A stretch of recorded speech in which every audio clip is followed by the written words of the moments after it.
The morning Beatrice Langley arrived at Blackwell and Associates, it was raining. Not the kind of rain that announces itself with thunder and drama, but the quiet, persistent kind. The kind that soaks through wool coats before a person realizes it has started. The kind that makes everything in Silverbridge look older than it is. The brick facades darker, the iron lampposts heavier, the streets narrower than they actually measure. She walked, because she could not afford the cab. She had counted the coins that morning at the kitchen table of the boarding house on Elm Street, the only room she could still pay for, and only through the end of the month. There had been enough for bread and coffee, and the choice between the cab and dignity. She had chosen the bread. Her coat was good. That was something. Dark green wool, fitted at the waist, with brass buttons that her mother had polished every Sunday for years. It was the coat of a woman who had once had more. She wore it like armor. She carried a leather satchel, soft with age, the stitching fraying at one corner, and inside it, folded twice and wrapped in a piece of linen, was the contract. 37 pages. She had read every single one. Blackwell and Associates occupied the 4 top floors of the tallest building on Merchant Street. Silverbridge was not New York. It was not Chicago. But it was a city that understood money, the making of it, the moving of it, the cold mathematics of who had it and who needed it. And in that city, the name Blackwell meant something that went beyond banking. It meant finality. It meant that when Augustus Blackwell made a decision, the decision stayed made. Beatrice had heard his name her entire life, the way everyone in Silverbridge had, at the edges of dinner conversations, in the nervous tone her father used when discussing loans, in the hushed admiration of men who wanted to be him, and the quiet fear of men who owed him. She had never expected to stand in front of his building with rain in her hair, asking for an appointment. The lobby was warm and smelled of wood polish and paper. A young clerk with a serious face looked up from behind a mahogany desk when she pushed through the door. "I have an appointment," she said. "Miss Beatrice Langley, 3 o'clock." The clerk looked at his book. Then he looked at her, then back at the book, with the particular expression of someone recalibrating an assumption they had made. "Of course, Miss Langley. Please follow me." She had expected to be made to wait. That was the language of these places. The waiting rooms with their stiff chairs and their copies of last week's newspapers. The slow parade of minutes designed to remind a person of their position in the order of things. She had prepared herself for it. She had brought a book. She did not need it. The clerk led her directly to the 4th floor, down a corridor lined with portraits of men who all seemed to share the same expression, confident, contained, slightly impatient, and stopped at a door at the end of the hall. He knocked twice. "Come in," said a voice. It was a quieter voice than she had expected, lower, without performance. Augustus Blackwell was standing at the window when she entered. He had his back to the door, and for a moment she saw only that. A tall man in a dark suit looking out at the rain over Merchant Street, his hands clasped loosely behind him. There was nothing theatrical about the posture. He was simply standing there, thinking, the way a person does when they believe they are alone. Then he turned. He was perhaps in his early 40s, though something in his face made the number feel irrelevant. Dark hair, silver at the temples, a face that was not handsome in any easy sense, the jaw too sharp, the brows too heavy, but that had the kind of structure that made a person look twice, not for vanity, for something harder to name. His eyes were the color of deep water, a grey-blue that caught the light from the window and held it. He looked at her the way a man looks at something that doesn't fit the category he had prepared. "Miss Langley," he said, not a question, a confirmation. "Mr. Blackwell." He gestured toward the chair across from his desk. "Please sit down." She did. She placed the satchel on her lap and kept her hands still, which took more effort than she would have admitted. He returned to his chair, a large leather chair behind a desk that was covered in papers, but covered in a way that suggested organization rather than chaos. Every stack had a purpose. Every document knew where it belonged. He did not make small talk. He simply looked at her for a moment, not unkindly but directly, and then said, "Your attorney forwarded me the original copy of your father's agreement with the firm. I understand you've reviewed it." "I have. And you have questions?" "I have one," she said. One specific question about the final clause. Something shifted in his expression, barely, the way a very still pond shifts when a single stone is dropped at its far edge. "Clause 31, he said. "Clause 31. He reached across the desk, opened a drawer and removed a document. The same document she had in her satchel, or its twin. He set it on the desk between them without opening it, as though they both already knew every word inside. And they did. The agreement had been signed 11 years ago, when Beatrice was 12 and her father, George Langley, had been the most optimistic man in Silverbridge.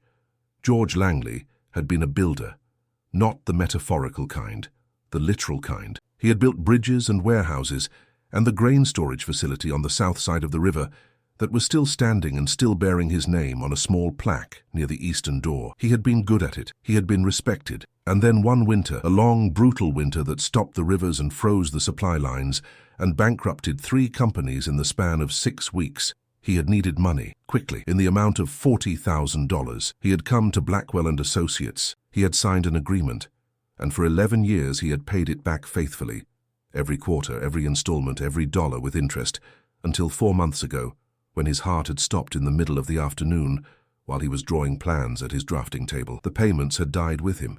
Beatrice had inherited the business, the remaining debt, the drafting table, the small house on Calloway Street that was already mortgaged, and Clause 31. Clause 31 stated, in the precise and airless language of legal documents, that in the event of the borrower's death prior to full repayment, the outstanding balance, at that time $12,000, would become immediately due. The estate had 60 days to settle. If the estate could not settle, the collateral specified in the addendum would transfer to the firm. The collateral specified in the addendum was the Langley name's interest in the Calloway Bridge project, her father's final commission, unfinished, contracted with the city of Silverbridge for the sum of $31,000 upon completion. The project her father had left half-built. The project that was currently sitting under a winter sky, incomplete, with a city deadline of the coming spring and a crew that had stopped working 3 weeks ago when the last paycheck failed to clear. The 60 days expire on the 14th of December, Beatrice said. Her voice was steady. She had practiced this. I cannot raise $12,000 in that time. I think you already know that. I do, said Blackwell. He said it without apology but also without satisfaction, simply as a fact. Then I want to discuss the bridge. He was quiet for a moment. Outside, the rain continued its soft, indifferent percussion against the window. The bridge, he repeated. My father's contract with the city is worth $31,000 on completion. If your firm funds the remaining construction, materials, wages, the structural engineer we need for the eastern arch, the bridge gets finished by April. The city pays. Your $12,000 is recovered in full with the interest specified, and the remainder returns to the estate. She placed the satchel on the desk, removed the folded linen, and unwrapped her copy of the contract. She turned to the last page, to Clause 31, and then continued turning to a page she had added herself, the edges still fresh, the ink not yet a week old. I've written the terms of a modification, she said. I had them reviewed by Mr. Alderman on Broad Street. They are legally sound. I would like you to read them. Blackwell looked at the page she had laid before him. He did not reach for it immediately. He looked at her instead, and there was something in that look that was different from the assessment he had given her at the beginning. It was more careful, more considered. Then he picked up the page. The room was very quiet. The rain, the distant sound of the street below, the soft turn of paper. Beatrice watched him read. She kept her hands folded. She did not hold her breath because holding breath is something that can be sensed, and she did not want him to sense anything from her except competence. He read to the bottom of the first page. He turned it. He read the second. He stopped. She saw it. The moment his eyes stilled on a particular line, the slight tension that moved through his jaw, the way his hand, which had been resting loosely on the desk, became just slightly more deliberate in its stillness. He had reached the final clause of her modification, the one her father would never have written, the one that had kept her awake for 3 nights before she finally put the words on paper, the one that changed everything. He looked up. For the first time since she had entered the room, Augustus Blackwell looked at Beatrice Langley as though he had not yet decided what she was. Miss Langley, he said slowly, did you write this yourself? Yes. A silence. Outside, the rain fell harder. The window fogged slightly at its edges. In the corridor, distant footsteps passed and faded. Where did you study law? He asked. I didn't, she said. I studied my father's contracts. Every one he ever signed. For 11 years. Another silence, longer this time. Augustus Blackwell set the page down on his desk. He did not push it away. He left it directly in front of him, in the center of his view, where important things are placed when a decision has not yet been made, but is already forming. "Come back Thursday," he said. "The 60 days. Thursday, Miss Langley. I will have an answer for you on Thursday." She stood. She gathered the pages with steady hands. She returned them to the linen, to the satchel, closed the clasp with a soft click. "Thank you for your time, Mr. Blackwell." He nodded once. She walked to the door, and she was almost through it when his voice stopped her. "The clause you wrote," and he said. "The final one." She turned. He was looking at her from across the desk, and the grey-blue eyes held something she had not seen in them before. It was not admiration exactly. It was something more restrained than that, something more careful. "It is either the boldest thing anyone has ever placed on my desk," he said, "or the most dangerous." Beatrice held his gaze. "It is both, Mr. Blackwell," she said. "I wrote it that way on purpose." She left. The contract remained on his desk, and Augustus Blackwell, for the first time in longer than he could remember, sat in his chair after a meeting had ended and did not immediately reach for the next document. He read her clause again. Then he read it a third time, and outside, the rain over Silverbridge did not let up. Quiet, persistent, patient, as though it too was waiting to see what he would decide. Thursday came with frost. Not the gentle frost of early November, the kind that coats grass blades and melts by 10 in the morning, but the hard, settled frost of a season that has made up its mind. The kind that turns every breath into a small, visible cloud that makes the cobblestones of Merchant Street ring under boot heels like iron striking iron. Beatrice arrived 7 minutes early. She had not slept well. Not from fear exactly. She had moved past the sharp edge of fear sometime around the second week after her father's funeral, when the first creditor's letter arrived, and she understood that grief was a luxury with a very short window. What kept her awake the night before was something more specific, something more inconvenient. She kept thinking about the way he had read her clause, not about what he would decide. She had made her peace with every possible outcome, had mapped each one carefully in her mind the way her father used to map a bridge, load by load, stress by stress. She had done that work. What she could not stop turning over, in the small hours of the night with the boarding house quiet around her, was the look on his face when he reached the final line, that stillness, that slight recalibration. She had spent 11 years reading her father's contracts, yes, but she had spent those same 11 years watching what happened to people when they were surprised by something they had not prepared for. It was a rare thing in rooms like Blackwell's office. Men in those rooms prepared for everything. She had surprised him. She was not sure yet whether that was an advantage or a liability. The same clerk from Monday, young, serious, perpetually recalibrating, led her upstairs without being asked. On the 4th floor, the corridor felt different in the morning light, less formal. The portraits still watched from the walls, but the pale winter sun coming through the east-facing windows softened something in the atmosphere, made it feel, briefly, like a place where ordinary things happened.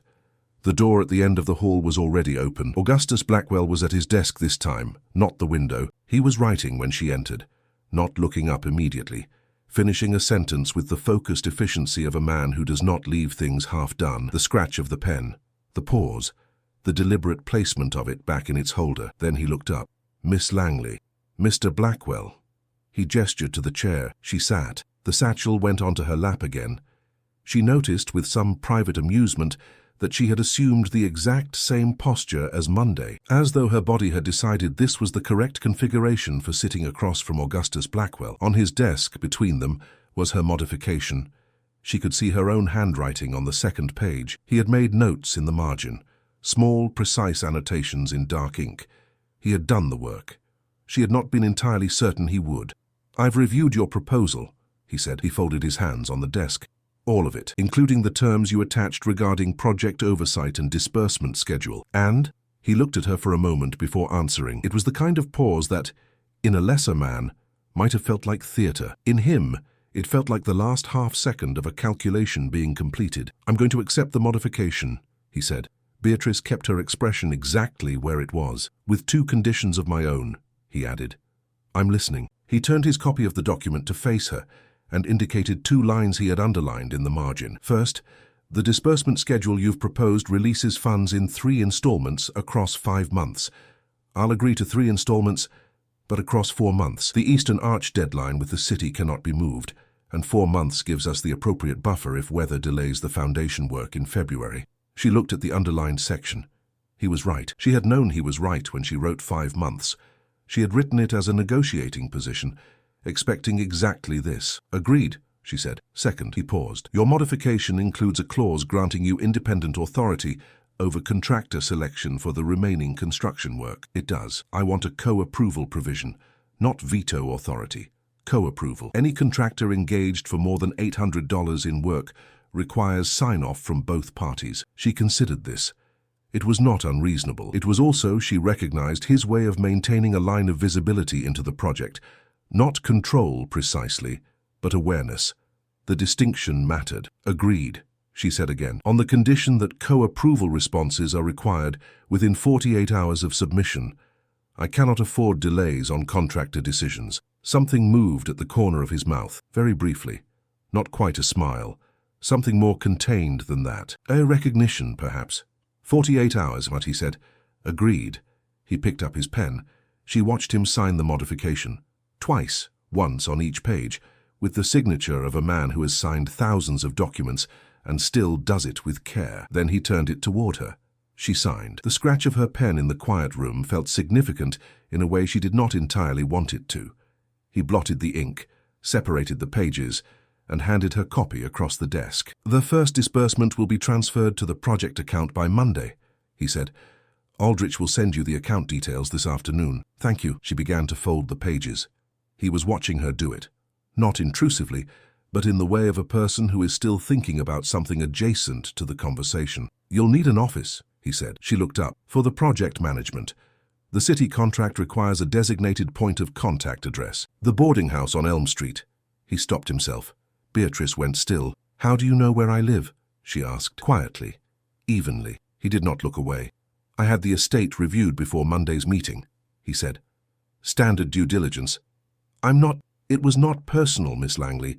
It is how we assess risk." She looked at him for a moment. The room felt very quiet. "And what did your due diligence tell you?" she asked. "That your father was an honest man who built excellent bridges and made one very large financial decision in a very difficult winter," he said. "And that you have managed his estate, since his death, with considerably more discipline than most men twice your age manage their own affairs." The words landed differently than she expected. Not as flattery. He had not said them the way flattery sounds.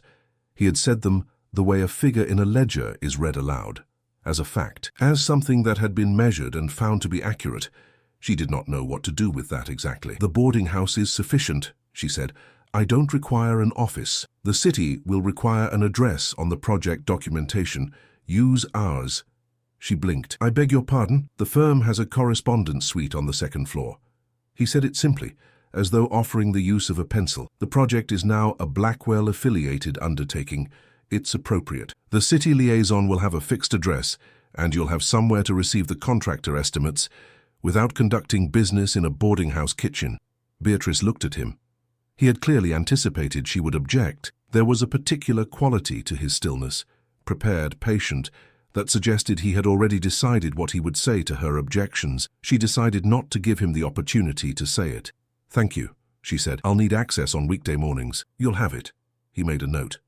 Then he set down his pen and leaned back slightly in his chair, and for the first time since she had entered the room, something in him shifted from transactional to something else. Something less guarded. "Can I ask you something, Miss Langley?" "You can ask." "The final clause in your modification." He did not reach for the document. He had it memorized. "The provision stating that if the bridge is completed within the agreed timeline, at or under budget, the firm waives the remaining interest on your father's original loan and records the debt as settled in full." "Yes." "That clause, if activated, costs this firm approximately $900 in forgiven interest." $873, she said. "I calculated it." "I know you did." A pause. "What made you believe I would agree to it?" She was quiet for a moment. Outside, a cart rattled past on Merchant Street. Somewhere in the building below, a door closed. The frost on the window had thickened at the corners, turning the glass to white at its edges. "I didn't know that you would," she said, "but I knew the clause was fair. The original loan has been serviced faithfully for 11 years. My father paid every installment, including 3 during years when the business operated at a loss. The interest was earned. The additional 9 months of interest on a loan that would have been repaid by December had he lived." She stopped, steadied. "I thought a fair man would see that." The room was quiet for a long moment. Augustus Blackwell looked at her in a way that was different from all the ways he had looked at her before. Not assessing, not calculating. Something more direct than that, and something, she thought, more genuine. "Your father would have been proud of you," he said. It was a simple sentence. It hit her somewhere below the sternum, in the place where grief lives when it has been carefully managed for too long. She felt her throat tighten and immediately, quietly, did what she had been doing for 4 months. She set it aside, filed it away. There would be time for it later in the boarding house room with the door locked. Not here. "Thank you, Mr. Blackwell," she said. Her voice was steady. He nodded. He understood, she thought, what she had just done. He did not press it. "The contractor estimates him," he said, returning to the document. "Business again, safe ground. When do you expect to have the first round?" "By the end of next week. I've already contacted Morrison's on the south side about the ironwork, and there's a structural engineer in Philadelphia, a Mr. Callahan, who worked with my father on the Riverside warehouse. I've written to him." "Callahan," Blackwell said. He paused. "Thomas Callahan?" "Yes. You know him. We've worked with him before. Good man, thorough. That was my father's assessment as well." A brief silence. "Not uncomfortable. Something slightly warmer than that." "Then you've already started," Blackwell said. "I started the day after I wrote the modification," she said. "I saw no reason to wait for a decision before doing the work that would be needed regardless of the decision." He looked at her again. That same quality of attention, that same slight recalibration. He did not say anything for a moment. Then he simply said, "I think this will work, Miss Langley. Not enthusiastically, not with the bright confidence of men who promise things easily. Quietly, with the weight of a person who does not say things they don't mean." She stood. She gathered her satchel. "So do I," she said. She was at the door when he spoke again. "Miss Langley," she turned. For the second time. He was looking at her from across the desk, the winter light behind him, the modified contract between them on the polished wood. "The correspondence suite," he said. "It's the second door on the left at the bottom of the stairs. I'll tell the clerk you'll be using it as of Monday." It was a practical statement. Entirely practical. There was no reason at all for it to feel like anything other than a practical statement. "Monday," she said. "Thank you." She left. In the stairwell, descending toward the lobby with the frost-bright street visible through the tall front windows below, Beatrice allowed herself exactly 3 seconds to acknowledge what she was feeling. Not victory, not relief, though both were present and real. Something quieter, something she hadn't expected. The feeling of being seen accurately by someone who looks at everything accurately. She did not trust it yet. She was too careful a person to trust something after 2 conversations, but she noticed it.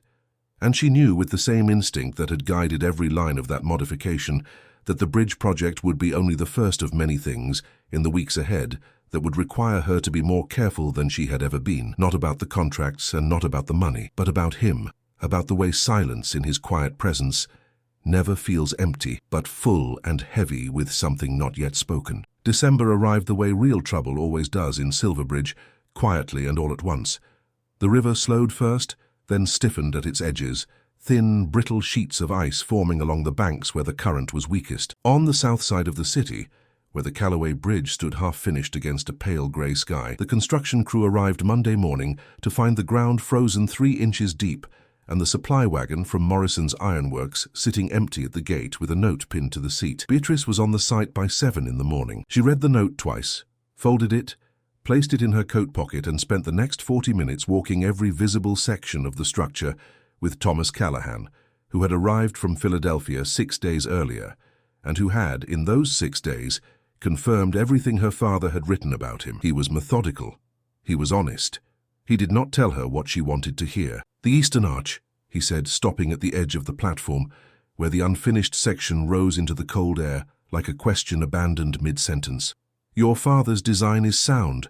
The mathematics are sound, but the ironwork supplier he contracted went out of business in September. Morrison's was the replacement, and Morrison's is telling us their Harrisburg mill had a fire last week. Secondary stock is available, but the grade is lower than what the arch requires." "How much lower?" "Enough to matter. Not enough to make it unsafe if we reinforce at 3 additional points, but the reinforcement adds cost and time." "How much of each?" he told her. She stood there for a moment with the cold working through her coat, the numbers arranging themselves in her mind the way they always did, not as panic, but as a problem with a shape, and problems with shapes could be solved. "I'll contact Blackwell this morning," she said. We'll need a modification to the materials line of the disbursement. Callahan nodded. He had the expression of a man who had delivered difficult news many times and was relieved when the person receiving it did not collapse. She did not collapse. She walked back through the cold to Merchant Street. The correspondence suite on the second floor of Blackwell and Associates had become, over the past 3 weeks, the most functional space Beatrice had ever worked in. It was a small room. One window facing the street, one desk, 2 chairs, a set of shelves that had been empty when she arrived and were now organized by project phase. She had brought her father's drafting instruments in a leather case and 3 reference books on civil engineering contracts. She had brought on the second week a small framed photograph of her father standing in front of the Riverside warehouse, the year it was completed, placed on the corner of the desk where she could see it without looking directly at it. The clerk, whose name was Henry, brought her coffee every morning at 8 without being asked, after she had thanked him once on the 3rd day. She was not sure when this had become routine. She did not question it. What she had not expected was how often the work brought her into contact with Augustus Blackwell. It was not planned. The co-approval provision required his sign-off on contractor decisions, and there were many, more than she had anticipated, as the project's scope became clearer and replacement requirements multiplied. He responded within the 48 hours agreed upon, always, sometimes in writing, sometimes in person, appearing at the door of the correspondence suite with a document in hand and a question that required a direct answer. He knocked every time. She noticed that. He did not simply open the door because the firm was his and the room was his. He knocked and waited and entered only when she said to come in. It was a small thing. It was not a small thing. She had also noticed, and filed the observation away carefully, that he sometimes paused in the doorway for a moment before stating his reason for being there. Not long, a second, perhaps 2, as though he had arrived with a specific purpose and found, upon arrival, that some secondary thought had briefly displaced it. She did not ask about the pauses. He did not explain them. Thrice on the morning of the Morrisons' note, she found him already in the building when she arrived. Unusual, given that he typically appeared on the upper floors by 9, and it was not yet 8:30. She heard his voice from the corridor, low and precise, in conversation with someone she did not recognize. She went to the correspondence suite and began drafting the materials modification request. She had been writing for perhaps 20 minutes when he knocked. Come in. He entered with his coat still on, which meant he had just arrived from outside. His cheeks carried the cold in a faint color she would not have noticed 3 weeks ago. Morrisons, he said. You heard. Aldrich received a message from the city liaison. They're aware the delivery was missed. He crossed to the desk and looked at the document she was drafting, standing at a professionally appropriate distance. You've already calculated the reinforcement cost. Callahan gave me the figures this morning. At 7 in the morning. The crew was already there. The ground froze overnight. He looked at her. That particular quality of attention. The additional reinforcement adds $430 to the materials line and approximately 9 working days to the timeline, she said. We can recover 6 of those days if we shift the deck planking crew to begin the western approach simultaneously rather than sequentially. My father's original schedule was written differently, but I've reviewed it and the sequencing change is sound. She turned the draft toward him. He read it. She watched the careful movement of his eyes across the page, the slight tension that indicated engagement rather than routine review. The simultaneous sequencing, he said. Callahan agrees? I haven't asked him yet. I wanted the financial modification approved before asking him to adjust his crew schedule. Blackwell looked up from the document. You wanted to know the money was confirmed before you asked the engineer to change his plan. There is no point asking a man to reorganize his work if the funding is uncertain. It wastes his time and undermines confidence in the project management. A brief silence. That is exactly correct, Blackwell said. He reached into his coat, produced a pen, signed the modification, and returned it to her. Send the formal request to Aldrich before noon. I'll countersign the disbursement amendment this afternoon. Thank you. He did not leave immediately. He looked at the photograph on the corner of her desk. She had seen him notice it before, the 2nd or 3rd time he came to the suite. His eyes had moved to it briefly and then away. Today he looked a moment longer than usual. The Riverside warehouse, he said. Yes, 1882. I know the building. A pause. He looks like a man who enjoyed his work. Beatrice looked at the photograph. Her father in his working clothes, squinting against afternoon sun, one hand resting on the warehouse wall with a pride so unaffected it was barely legible as pride at all. Just a man standing next to something he had built. He did, she said. More than anything. He used to say that a building that holds its shape after 20 years is a conversation with the future. The room was very quiet. Blackwell looked at the photograph a moment longer. Then he looked at her. He was right, he said. It landed the way he said most things, simply without decoration. But the simplicity made it heavier than a more elaborate statement would have managed. She returned her eyes to the documents. He left. The trouble arrived 4 days later in the form of a man named Gerald Marsh.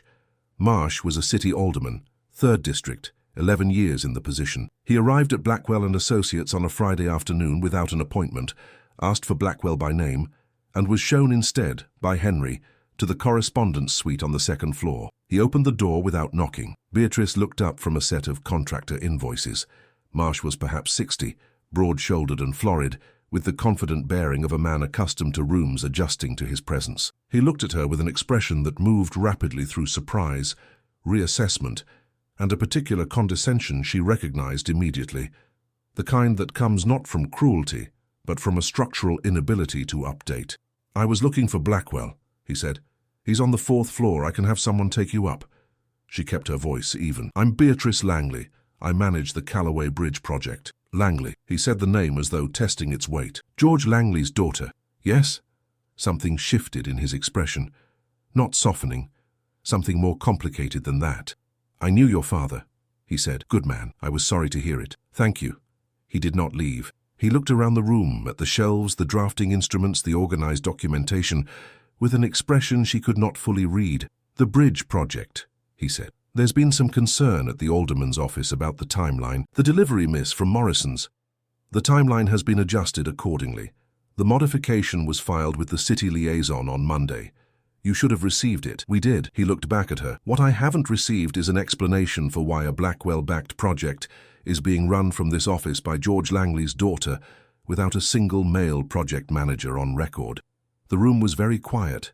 Beatrice set her pen down, carefully, on the desk where it would not roll. "The contract between the Langley estate and Blackwell and Associates designates me as project manager of record," she said. "That contract was reviewed and accepted by the city liaison office as a condition of the project's continuation. If there is a procedural concern, it should be directed to Aldrich at this firm, or to the liaison office directly, with the specific clause in question cited in writing." Marsh looked at her for a long moment. "You sound like a lawyer," he said, not admiringly. "My father taught me to read contract, and," she said, "Mr. Marsh, was there a specific issue with the modification filing, or a question about the reinforcement plan?" He looked at her a moment longer. Then he said slowly, "The deadline is April 15th, not a day beyond. If that bridge is not complete and certified by April 15th, the city contract is void and payment does not issue. I am aware of the deadline." "Good, because there are parties interested in that site who will be watching the timeline carefully. If there is a default, for any reason, the conversation about that bridge becomes very different very quickly." He left without closing the door fully behind him. Beatrice sat in the quiet of the correspondence suite, her hands still on the desk, turning one sentence over in her mind. Parties interested in that site. She stood. She went to the shelf where she kept the original city contract, all 61 pages of it, the one she had read 4 times before her father's funeral and twice since. She found the section she was looking for on page 47. She read it once, carefully. Then she sat back down because her legs had decided this was the appropriate response to what she had just read. The clause was clear. In the event of project default or contract void, the land on which the bridge stood, both banks and the full right-of-way corridor between them, 312 feet through the center of the South District, reverted not to the city and not to the Langley estate. It reverted to the party holding the outstanding debt. It reverted to Blackwell and Associates. If that land transferred, Augustus Blackwell would become the single controlling interest in the most valuable development corridor in Silverbridge. Beatrice sat with that knowledge for a very long time. The winter light faded in the window. The building grew quiet around her. She thought about the modifications signed without hesitation, the office offered without being asked, the 48-hour window, the morning coffee, the way he knocked, the way he had looked at her father's photograph. She thought about all of it with the cold clarity of a woman who had learned, very young, that the kindness of powerful men is not always what it appears to be. Then she picked up her pen and began to write a letter, careful, precise, devastating, that she hoped with everything she had she would never need to send. The letter sat on Beatrice's desk for 11 days. She did not send it. Every morning she arrived at the correspondence suite, set her satchel down, and looked at the sealed envelope for exactly the amount of time it took to remind herself why she had written it. Then she turned to the day's work. The bridge progressed. Callahan's adjusted sequencing held. The Western Approach crew finished 4 days ahead of schedule, and the Eastern Arch ironwork arrived from a Baltimore supplier on a Tuesday morning. Correct grade, correct quantity, delivered without incident. She signed the delivery receipt herself, standing in the cold, and felt something loosen in her chest that had been tight since the Morrisons' note. March came. Then the second week of March, then the third. She and Blackwell met twice a week in the correspondence suite, sometimes more when decisions required immediate sign-off. The meetings were professional, focused. He was the same man he had always been, precise, attentive, fair. He still knocked. He still paused in the doorway. She still noticed. She had stopped filing the observations away. On the 17th of March, with 4 weeks remaining before the April deadline, he came to the suite at a time she did not expect him.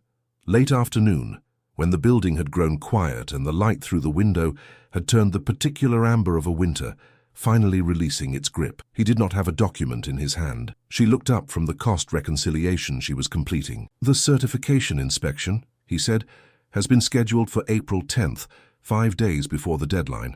"Good. Callahan will have the structural report ready by the 5th. "I know." He did not move from the doorway. "I spoke with him this morning." A silence. "There's something I need to tell you," he said. Something in the quality of his voice was different, not the transactional precision she had learned over 4 months. Something underneath that. Something that had been there, she thought, for a while. "I know about the reversion clause," and she said. The silence that followed was of a different kind entirely. He looked at her. She looked at him. Outside, a cart moved slowly down Merchant Street, the sound of it fading as it passed. "How long?" he said. "December." After Marsh came. He crossed the room then, not quickly, but directly, and sat in the chair across from her desk. The chair where she had sat on the first Monday in November, with her satchel on her lap, and her hands folded, and everything she owned reduced to a leather case and a coat with brass buttons. "I did not structure that clause," he said. "It was in the original city contract before your father signed it. Before the loan. I did not know when we negotiated the modification that it existed." "I believe you," she said. He looked at her steadily. "You do?" "Yes." She folded her hands on the desk.